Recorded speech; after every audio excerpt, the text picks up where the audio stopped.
السلام عليكم ورحمة الله تعالى وبركاته. مرحبا بكم كامل ومرحبا بكل المتابعين الكرام.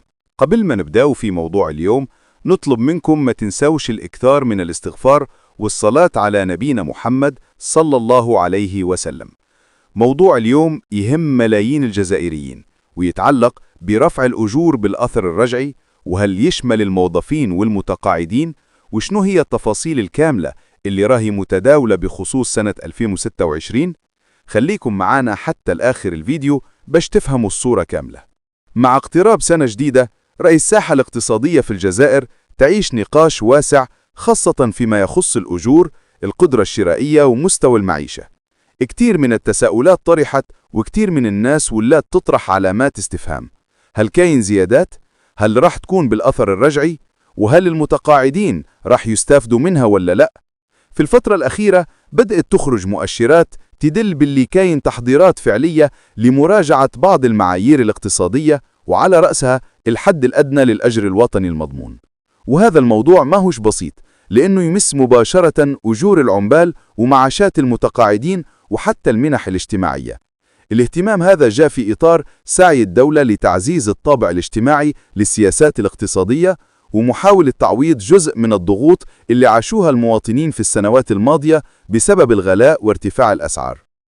الزيادات المنتظرة راهي تشكل موضوع اهتمام كبير. كاين اللي يتابع الأخبار بدقة، وكاين اللي يشك ويتخوف، وهذا أمر طبيعي. لكن الشيء الواضح هو إن أي تعديل في الحد الأدنى للأجور راح تكون عنده انعكاسات واسعة تمس شريحة كبيرة من المجتمع. اليوم ما عادش الحديث غير على رفع رقم وخلاص، بل ولا نقاش كامل حول مراجعة منظومة الأجور كاملة بعلاقتها بالمنح والمعايير الاجتماعية. وهذا يتطلب نظرة شاملة مش حلول ترقيعية. حسب التوجيهات الأخيرة، السلطات العليا طلبت من الجهات المختصة إعداد تصور شامل لإعادة تقييم الحد الأدنى الوطني المضمون. القرار هذا ماهوش إداري فقط، بل راح ينتج عليه سلسلة تغييرات تمتد تلقائيا إلى أجور العمال في القطاع العام، وكذلك القطاع الاقتصادي العمومي، وحتى القطاع الخاص اللي ملزم بتطبيق نفس القواعد. كي يتزاد الحد الأدنى للأجر راهو حرك تلقائيا سلم كامل من الأجور، خاصة الناس اللي رواتبها قريبة من الحد الأدنى. الفئات ذات الأجور الضعيفة هي أكثر ناس تستافد مباشرة، أما الأجور المتوسطة والعليا فالتأثير عليها يكون أضعف. كتير من النقاش راهم يدور حول سؤال مهم: هل المتقاعدين راح يستافدوا؟ حتى ولو ما كانش إعلان رسمي صريح لحد الساعة، لازم نفهموا آلية العمل. العديد من المعاشات والمنح مربوطة حسابيا بالحد الأدنى للأجر الوطني، يعني أي رفع في هذا المؤشر ينعكس تلقائيا على معاشات المتقاعدين، خاصة اللي معاشاتهم ضعيفة. التجارب السابقة تثبت هذا الشيء. الزيادات دايما تبدأ بالفئات الدنيا، وبعدها تمتد تدريجيا حسب مستوى الدخل. بعض الناس يعتبروا باللي عدم ذكر المتقاعدين صراحة يعني إنهم خارج الزيادات، لكن قانونيا وماليا هذا غير صحيح. الربط بين الأجر الأدنى والمنظومة الاجتماعية راهو قائم من سنوات، وما يحتاج كل مرة إعلان جديد. الغموض هذا خلق حالة لبس في مواقع التواصل، لكن التحليل الهادئ يبين بوضوح كيفاه تخدم المنظومة. بالنسبة للزيادات الاستثنائية فهي تختلف عن الزيادات العادية. هذه الزيادات تكون بقرار رئاسي مباشر وتطبق في حالات خاصة، كي تشوف الدولة باللي القدرة الشرائية تضررت أو كاين ظروف اقتصادية استثنائية. ما عندها وتيرة ثابتة ممكن تطبق في سنة وما تتعاودش في سنة أخرى، ولهذا صعب توقع توقيتها أو قيمتها.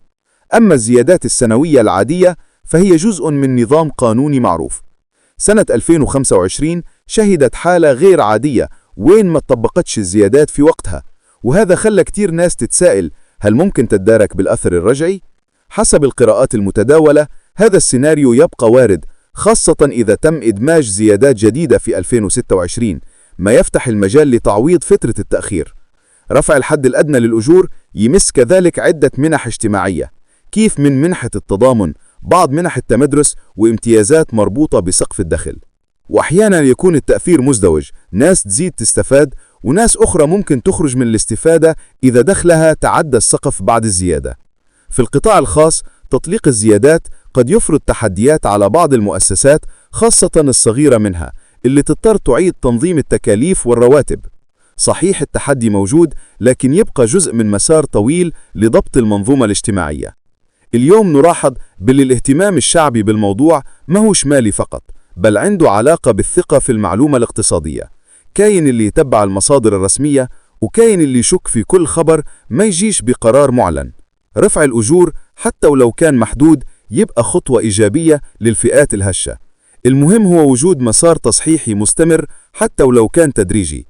الطبقات المتوسطة ممكن ما تحس بتغيير كبير، وهذا أمر طبيعي في كل الأنظمة اللي تعتمد على رفع الحد الأدنى للأجور. ومع اقتراب إعداد قانون المالية لسنة 2026 بدأت تبان ملامح توجه واضح نحو تعزيز الطابع الاجتماعي وتحسين مستوى المعيشة. في الختام نقدر نقول باللي رفع الحد الأدنى للأجور رح يكون عنده أثر مباشر على الفئات الضعيفة، ويفتح المجال لتعديلات اجتماعية أخرى على المدى المتوسط. ورغم أنه بعض التفاصيل ما زالت قيد الدراسة، الاتجاه العام يبقى إيجابي. أي خطوة لتحسين الأجور هي مكسب اجتماعي، ومع بداية سنة جديدة الأمل كبير أن تكون الإجراءات القادمة خطوة إضافية نحو الاستقرار الاجتماعي وتحسين المعيشة وتعزيز الثقة في المسار الاقتصادي للبلاد.